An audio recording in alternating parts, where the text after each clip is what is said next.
Avoir un pied-à-terre à Paris, cela va coûter plus cher. La mairie veut augmenter de 20% la taxe d'habitation sur les résidences secondaires, comme le permet désormais le gouvernement.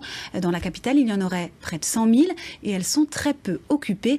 L'objectif, inciter les propriétaires à louer. Reste à savoir si cela sera efficace. Bruno Lopez, Carole Pelé.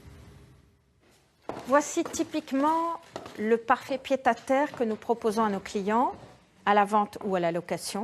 Celui-ci est à Saint-Germain-des-Prés. Il appartient à des Belges. Aujourd'hui, ils sont un peu effrayés par les taxes. Ils nous ont demandé de le vendre. Ils ne veulent plus le garder. À vendre donc, hôtel particulier du XVIIIe siècle, 312 mètres carrés, près de 4 millions d'euros. C'est à ce genre de résidence secondaire inoccupée que s'appliquerait la hausse de 20% sur la taxe d'habitation. La mairie de Paris pense ainsi engranger près de 20 millions d'euros. Dans certains quartiers, un logement sur 5 est une résidence secondaire. Elles sont vides les 3/4 de l'année. Ça n'est pas acceptable alors même qu'on a un tel besoin de logement.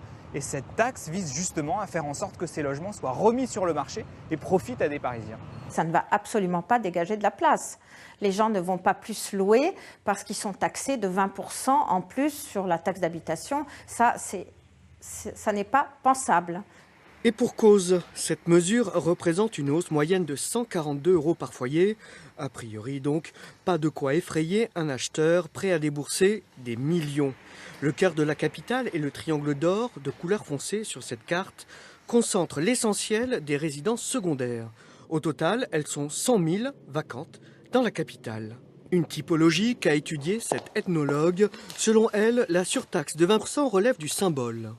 Cette taxe, qui a effectivement des effets tangibles, réels, matériels, peut aussi avoir des effets symboliques parce que souvent on nous a dit, les habitants, les commerçants nous a dit, ces gens qui viennent acheter des appartements, des pieds-à-terre à Paris, viennent prendre des mètres carrés parisiens, être à Paris, profiter de Paris, mais que redonne-t-il à cette ville? Donc on est dans une problématique de la réciprocité.